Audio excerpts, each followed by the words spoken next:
doon. So, congrats, So, yun, Mariel. Bukod dyan sa ano na yan, may papapili ako sa'yo. Ano? So, si Kalakal Queen TV nagpapapili kong pera o yung sako natin na hiwaga. Kukunin ko lang ha. Magandang hapon mga kakalakal. So, yun, nandito naman tayo. Congrats, Mariel, kasi nakuha ni Mariel yung ating inilabag na pang merienda. So, ngayon, Mariel, tatanungin kita, yun na bang pera o ito ang hiwagin sako ni Kalakal Queen? Nahihiya ka siya. Ano kaya pipiliin ni Mariel? Anong gusto niyo po? Ikaw mo to, Cheng. Sako. Sige, ano, sino? Sa kanila. Bigyan mo, anong gusto piliin niya? Sako o pera? Sako! Sino daw? Bigyan mo doon. Sako!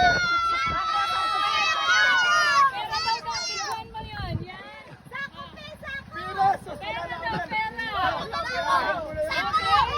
So, huling tanong, Mariel, kasi bala ka, malaki na din yan. Kaya ito, huling tanong, pera o sako? Okay, so congrats. Kukunin ko na itong pera. Congratulations, nakuha ni Mariel ang maywagang sako. Kalakal Queen TV! Maraming salamat po mga kakalakal. For more money hunt at pera o sako segment, please follow and share our official FB page, Kalakal Queen TV, and subscribe to our YouTube channel.